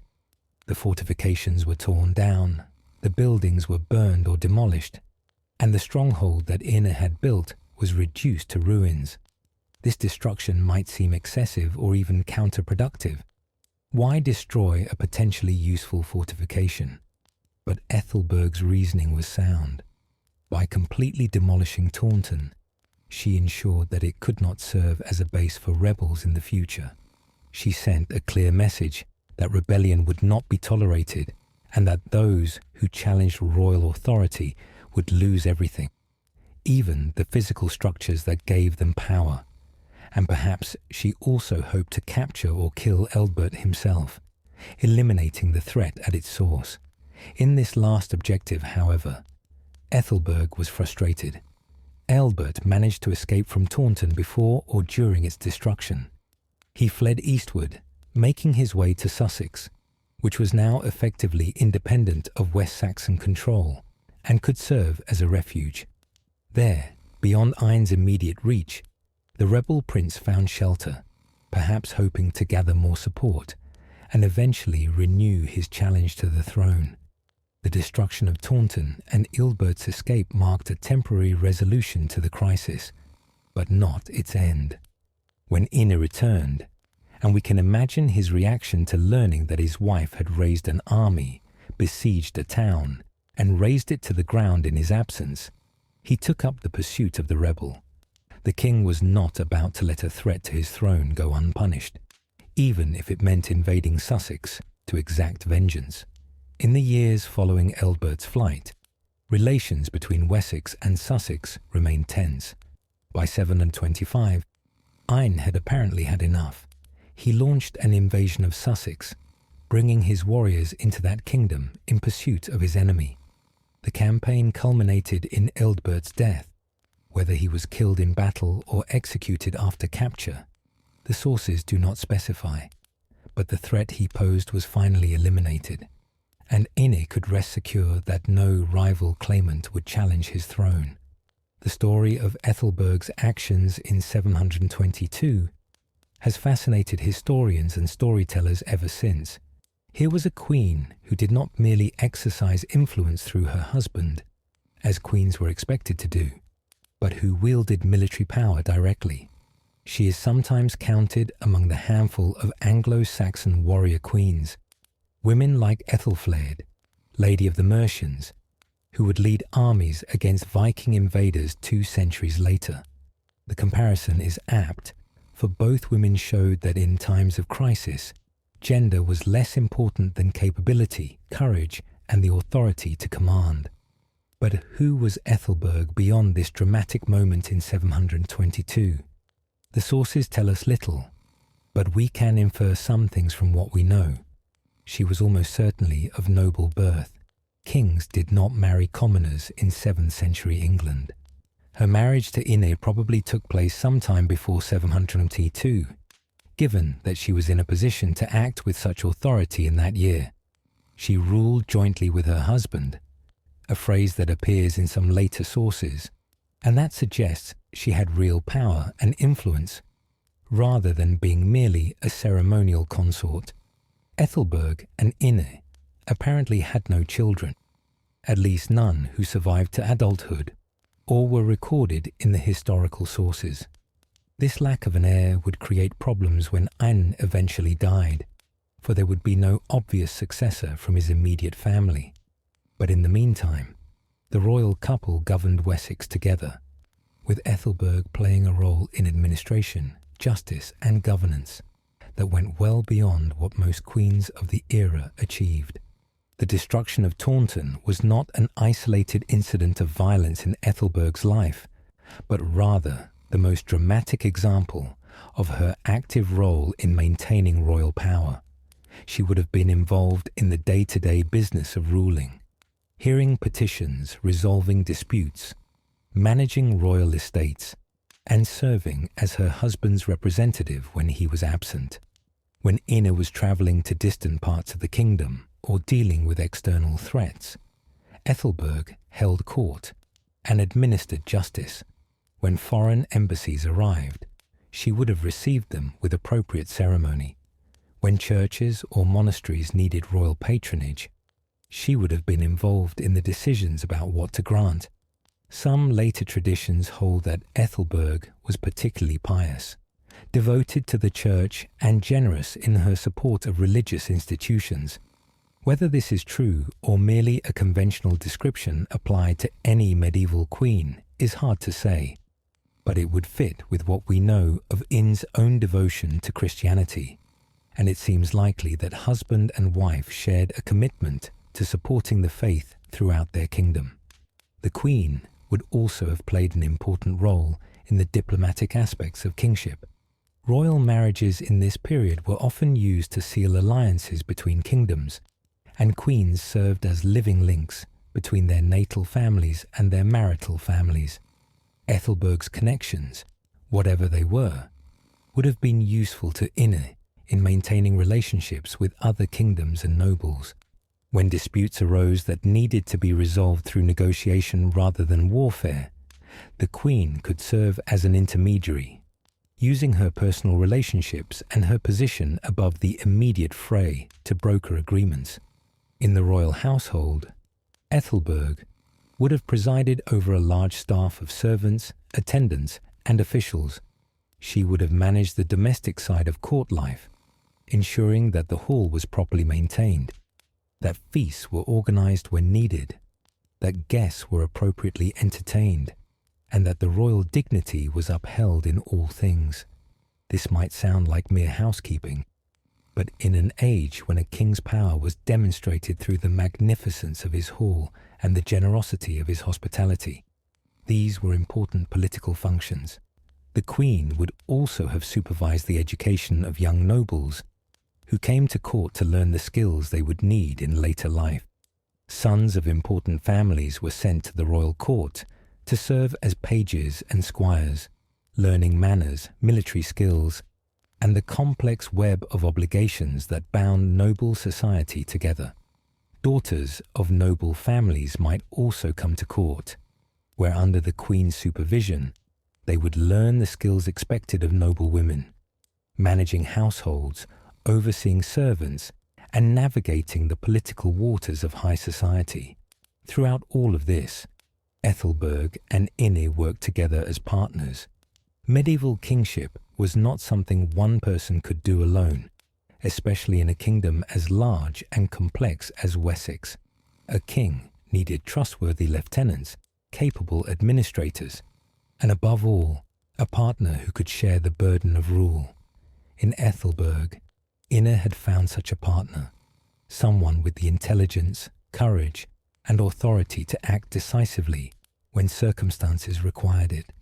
The couple would remain together throughout Ine's long reign, and when the time finally came for Ine to abdicate and leave his kingdom, Ethelberg would accompany him on that final journey. Their partnership, forged in the challenges of ruling a turbulent kingdom, would endure to the very end, but that end was still some years away. In the mid-720s, as Ine entered what would prove to be the final phase of his reign, he could look back on decades of achievement, laws established, churches built, trade flourishing, borders secured, rebellions crushed. Yet even the wisest and most successful of kings must eventually face the limits of human power and the approach of mortality. By the year 725, King Ine had been ruling Wessex for nearly 37 years, an extraordinarily long reign by the standards of early Anglo-Saxon England, where violent death or deposition often cut short a king's rule. Ine had survived where others had failed, and in doing so, he had transformed his kingdom. The Wessex he had inherited in 689 had been a realm in turmoil, recently deprived of a king, uncertain of its future, and diminished from the brief greatness it had achieved under Caedwalla. The Wessex of 725 was very different, stable, prosperous, governed by clear laws, strengthened by trade, and secured by capable administration. The king himself was now in his mid-50s, an advanced age in an era when life expectancy was short, and when the physical demands of kingship, constant travel, occasional warfare, the stress of governance, took their toll on even the strongest constitutions. One chronicle describes him as becoming weak and feeble toward the end of his reign, suggesting that age and perhaps illness were beginning to limit his abilities. Yet his mind remained sharp, and his authority was undiminished. In these final years, Ine continued to deal with the challenges that never ceased for an Anglo-Saxon king. The situation with Sussex had been resolved with Ealdbert's death in 725, but this victory came at a cost. King Wihtred of Kent, who had paid the huge compensation to Ine back in 694, died in 725 as well, leaving that kingdom to pass to new rulers whose relationship with Wessex would need to be carefully managed. The death of established rulers always created uncertainty, as new kings might pursue different policies or harbour different ambitions.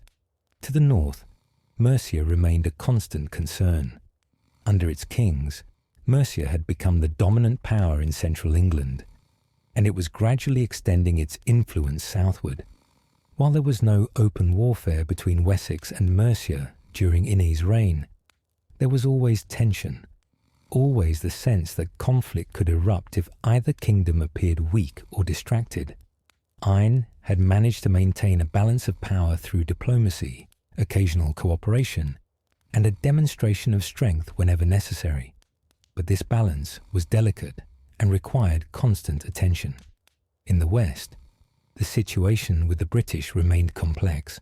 Devon had been successfully integrated into Wessex following the victory over Geraint, but Cornwall remained independent and occasionally hostile. The defeat at Hee Hill in 722 showed that the Cornish were still capable of resisting West Saxon pressure, yet there was no fundamental threat from this quarter. Cornwall was too small and isolated to pose a serious danger to Wessex, and over time, economic and cultural ties would gradually draw even Cornwall into the Anglo-Saxon orbit. But as Ine looked around his kingdom in these late years, he must have felt a deep satisfaction with what he had accomplished. The legal code he had created was being enforced throughout Wessex, providing a framework of justice that protected the weak and restrained the strong. The church had flourished under his patronage, with monasteries and churches throughout the land serving as centres of faith, learning and culture. Glastonbury had been transformed from a modest monastery into one of the great religious houses of England. Trade was thriving at Hamwic and other centres, bringing prosperity and connecting Wessex to the wider world. The administrative structures he had put in place, the division of the kingdom into shires, the replacement of sub-kings with ealdormen, who answered directly to the crown, had created a more efficient and centralized government. Yet there was one thing that Ine had not accomplished, one gap in his achievements that must have weighed on his mind.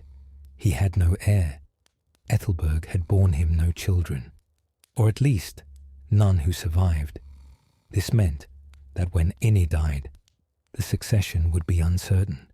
His brother Ingild was still alive and had sons, so the royal line would continue through that branch of the family. But there would be no seamless transition from father to son, no clear and undisputed heir to take up the crown immediately upon Ine's death.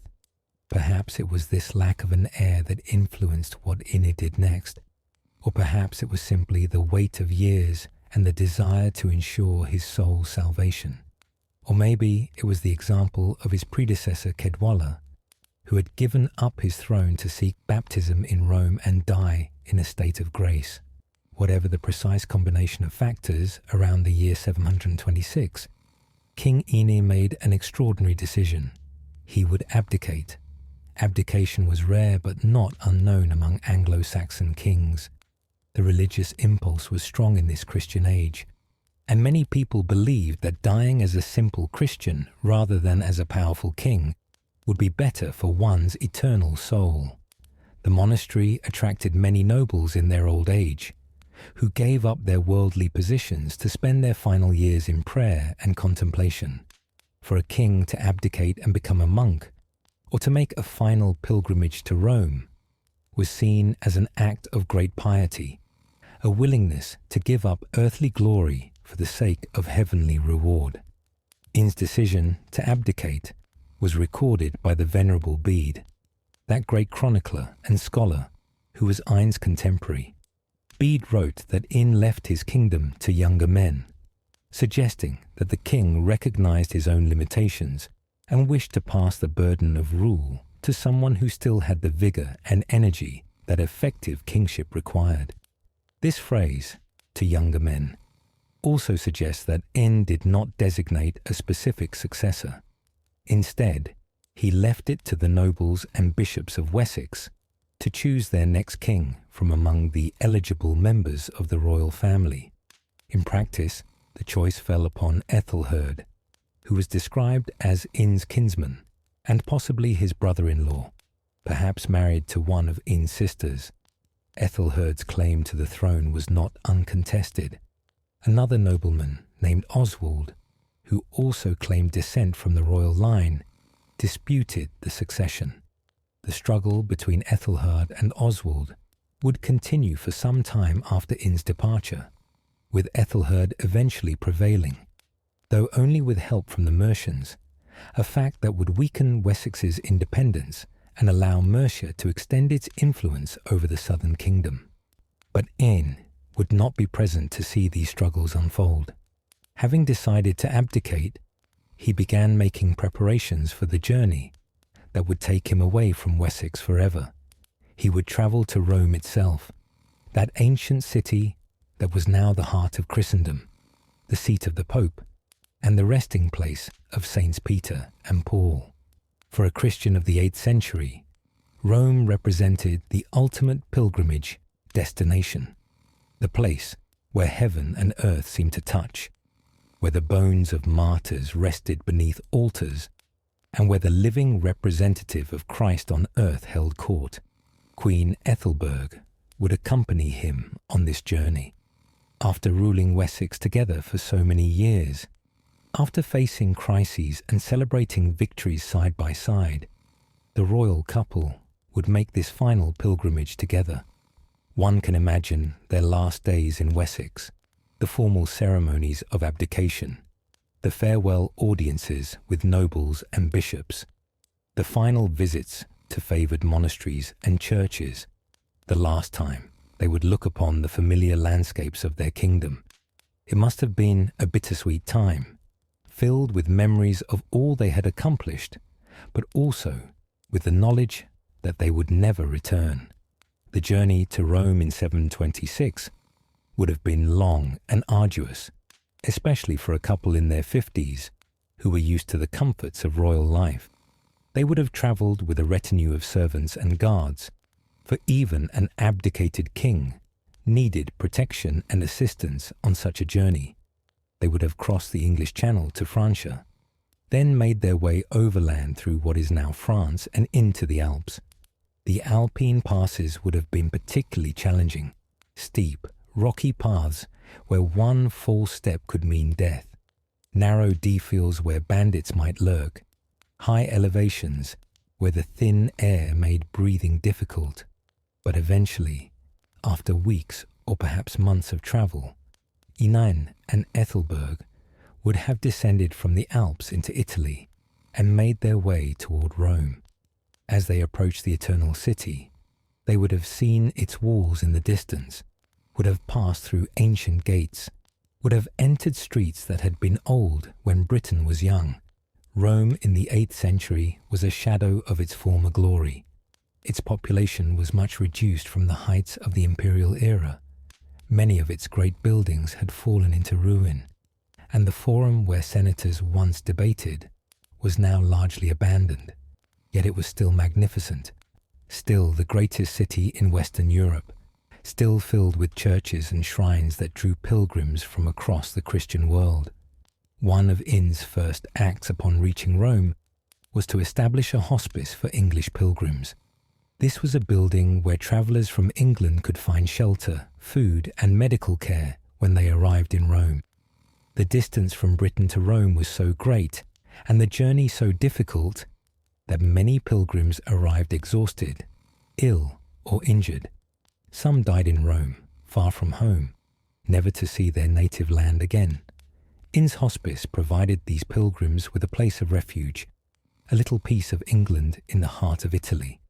The establishment of this hospice in 727 showed that even in retirement, even after giving up his throne, Ine was still thinking of his people and their needs. Ine would have spent his time in Rome visiting the great churches and shrines. He would have prayed at the tomb of St. Peter in the great basilica that the Emperor Constantine had built over the apostles' burial place. He would have venerated the chains that were said to have bound St. Peter during his imprisonment. He would have visited St. Paul outside the walls, built over the tomb of the other great apostle. He would have descended into the catacombs where early Christians had buried their dead and where martyrs had found their final rest. He would have attended services celebrated by the Pope himself, receiving the blessing of the successor of St. Peter. For a man who had spent decades ruling a kingdom, making decisions that affected thousands of lives, constantly dealing with the demands of governance and the threats of enemies, this time in Rome must have been both strange and liberating. No longer was Ine responsible for Wessex's fate. No longer did he need to worry about rebellious nobles or hostile neighbours. No longer did he have to adjudicate disputes or lead armies. He was free to focus entirely on spiritual matters, on preparing his soul for the judgment that awaited every mortal. Around the year 728, after perhaps 2 years in Rome, King Ine died. We do not know the exact date or the circumstances, whether it was illness, injury, or simply the culmination of his years, but he was laid to rest in Rome, far from the Wessex he had ruled for so long. His burial place was in the church of San Spirito in Sassia, in the district of Borgo, not far from St. Peter's Basilica. Later generations would venerate him, and some would even regard him as a saint, though he was never formally canonized by the church. Queen Ethelberg survived her husband by 12 years, remaining in Rome until her own death in 740. Perhaps she continued to oversee the hospice that Ine had founded, ensuring that English pilgrims received the care they needed. Perhaps she spent her days in prayer and contemplation, living simply after years of royal splendor. Whatever her life was like in these final years, she was eventually laid to rest beside her husband, the two of them together in death as they had been in life.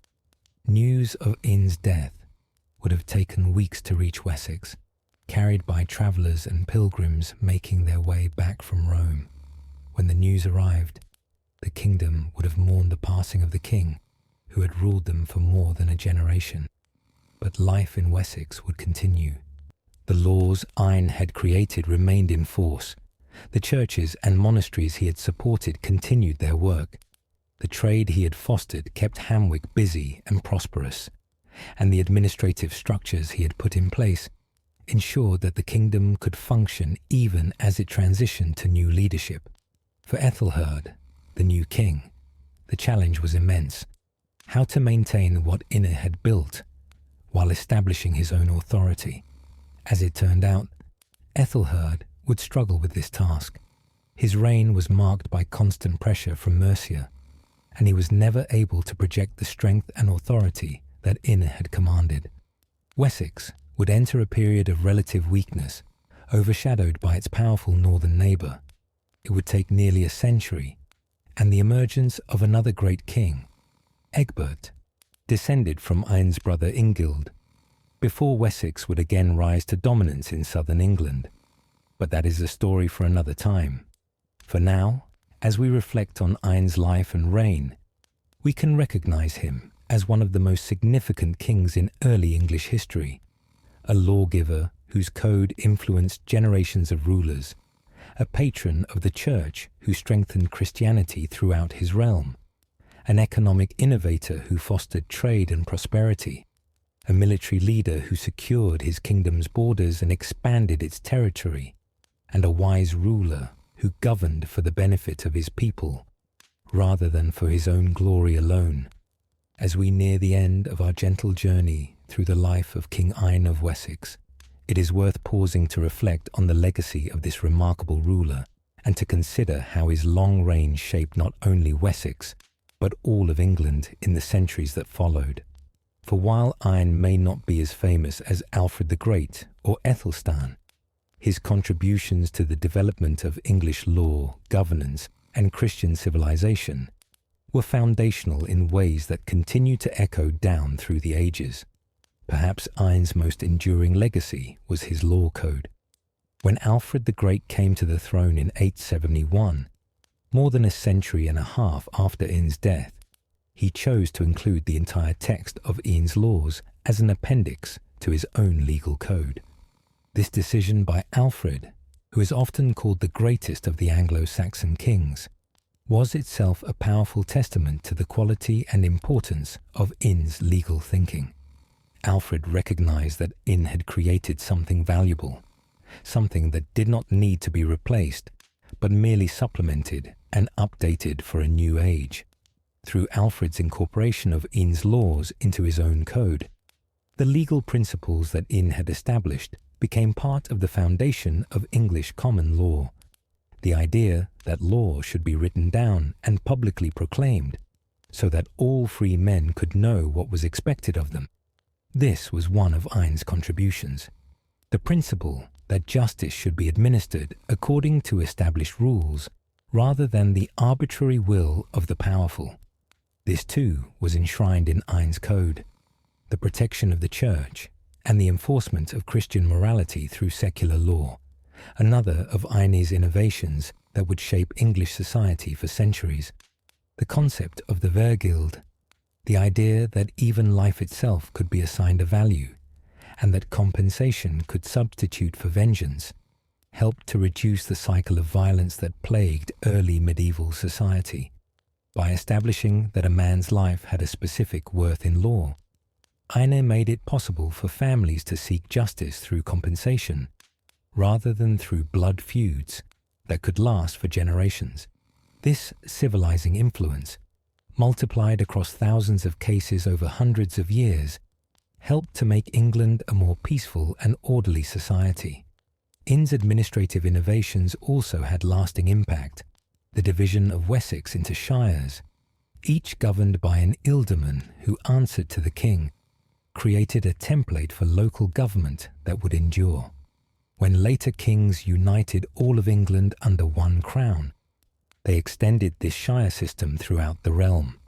The counties of modern England, Hampshire, Somerset, Dorset, Wiltshire, and the rest, trace their origins back to the administrative divisions that Ine established or formalized. Even today, 13 centuries after Ine's reign, the basic geography of English local government still reflects the structures he put in place. The economic developments of Ine's reign had equally significant consequences. Hamwic, the great trading centre that flourished under his rule, demonstrated that prosperity could come from commerce as well as from warfare and land ownership. The kingdom that could control trade routes and protect merchants would grow wealthy, and that wealth could then be used to support churches, pay warriors, and project power. This understanding of the economic foundations of political power was not lost on later rulers who continued to support and develop England's trading centres. The relationship between Hamwic and Winchester, the trading port, and the political capital working in tandem, established a pattern that would repeat throughout English history. London would eventually emerge as both a political and commercial centre, combining the functions that Ine had separated between two cities. But the principle remained the same. A successful kingdom needed both political authority and economic vitality, and the wise ruler would foster both. Ine's patronage of the church had consequences that extended far beyond his own lifetime. Glastonbury Abbey, which he had supported and expanded, would become one of the richest and most powerful monasteries in all of Britain. For centuries, its monks would copy manuscripts, educate the young, care for pilgrims, and pray for the souls of the living and the dead. The wealth that Glastonbury accumulated through Ine's initial endowment and through subsequent gifts would make it a major landowner and economic force. And the legends that gathered around Glastonbury, stories of Joseph of Arimathea, of King Arthur, of the Holy Grail, would make it one of the most storied sites in all of Britain, a place where history and myth intertwined until they could not be separated. The bishopric of Sherborne, created during Ine's reign with Oldhelm as its first bishop, would serve the western parts of Wessex for centuries. The cathedral that Aldhelm built there would be replaced by ever grander structures, until the magnificent Norman church that still stands today arose in the 11th and 12th centuries. That church, with its beautiful stone vaulting and its ancient monuments, is itself a testament to the religious foundations that Ine helped to lay. The integration of the British population into Wessex begun in earnest during Ine's reign, with the conquest of Devon and formalised in his laws, would continue over the following centuries. The British people of Devon and Cornwall would gradually adopt Anglo-Saxon speech and customs, though traces of their Celtic heritage would remain. Place names in Devon and Cornwall still preserve Celtic words and patterns, reminding us that these lands were once British before they became English. The process of cultural integration that Ine initiated with his laws, treating Britons and Saxons as part of one legal system, even if not as equals, ultimately led to the creation of a more unified English identity. Ine's example as a ruler also influenced later kings. The idea that a king should be not just a warrior, but also a lawgiver, not just a conqueror, but also a patron of learning and faith, not just a holder of power, but also a dispenser of justice. These concepts, embodied in Ine's reign, became ideals toward which later rulers aspired. When we read of Alfred the Great and his accomplishments, his laws, his patronage of learning, his support for the church, his military victories, his administrative reforms, we are seeing the fulfillment of a template that Ine had helped to create 2 centuries earlier. Even the manner of Ine's abdication and pilgrimage to Rome set an example that some later rulers would follow. The idea that earthly power should ultimately be surrendered, that the crown was not the ultimate good, but merely a responsibility to be borne for a time, that spiritual concerns should ultimately triumph over temporal ambitions. These were powerful ideas in an age when Christianity shaped every aspect of life. While not many kings had the courage or the faith to actually abdicate as Ine did, his example stood as a reminder that all earthly power was temporary and that all rulers would eventually stand before a higher judge. The hospice that Ine established in Rome for English pilgrims served travellers for generations. It was maintained and expanded by later benefactors, and it became an important institution for English visitors to Rome. In an age when travel was difficult and dangerous, when disease could strike suddenly and medical care was primitive, such hospices were essential for the safety and welfare of pilgrims. Every English person who found shelter and care at Ine's hospice owed a debt to the far-sighted king, who had thought to provide for his countrymen even after his own death. Perhaps most fundamentally, Ine's long and successful reign demonstrated that stability was possible in Anglo-Saxon England. In an age when kings often died violently after brief reigns, when civil wars and succession disputes were common, when kingdoms rose and fell with dizzying speed, Ine ruled for 37 years of relative peace and prosperity. This stability allowed institutions to develop, trade to flourish, churches to be built, and a sense of continuity to develop that would serve Wessex well in later years. When the Vikings began raiding England in the late 8th century, just a few decades after Ine's death, the kingdom that he had strengthened and stabilized would be better prepared to resist than it would have been without his long reign of peace and development. In the broader sweep of English history, Ine stands at a crucial moment. He lived in the time between the initial Anglo-Saxon settlement of Britain and the eventual unification of England under one crown. The small, competing kingdoms of his era would eventually give way to a unified English nation, but that transformation took centuries and was not at all inevitable. Ine's contribution to this process was to show what a well-governed kingdom could achieve, how laws could create order, how trade could generate prosperity, how faith could unite people, and how wise leadership could allow a realm to flourish. The historian looking back on early English history can identify certain pivotal figures whose reigns marked turning points or whose achievements set patterns that others would follow. Ine deserves to be counted among these pivotal figures. He was not the greatest warrior king of his age. That title might go to Cadwalla or to some of the Mercian kings who dominated the late 8th century. He was not the most famous ruler. Alfred the Great's reputation far exceeds his. But in terms of his practical contributions to the development of English law, governance, economy, and Christian civilization, Ine stands in the very first rank of Anglo-Saxon kings. Today, nearly 13 centuries after his death, we can still see traces of Ine's influence.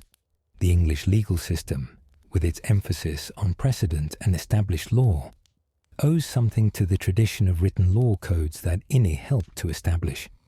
The counties of southern England still roughly follow the boundaries of the shires that Ine created or formalized.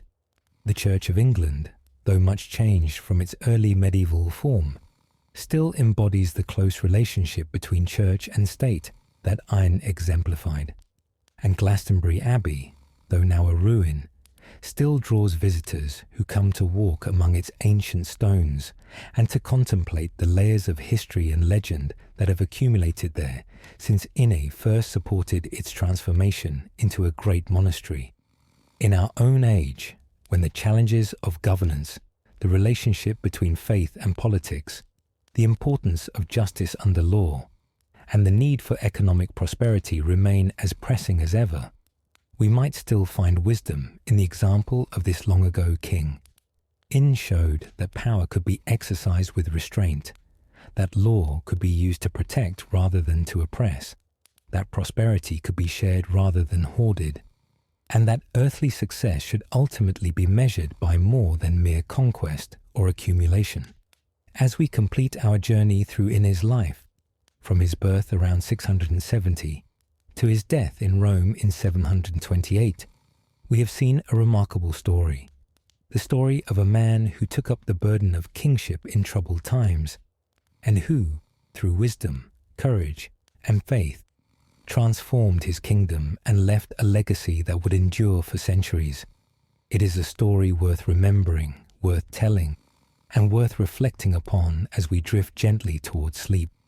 And so, dear sleepy listener, we come to the end of our peaceful journey through the remarkable life of King Ine of Wessex.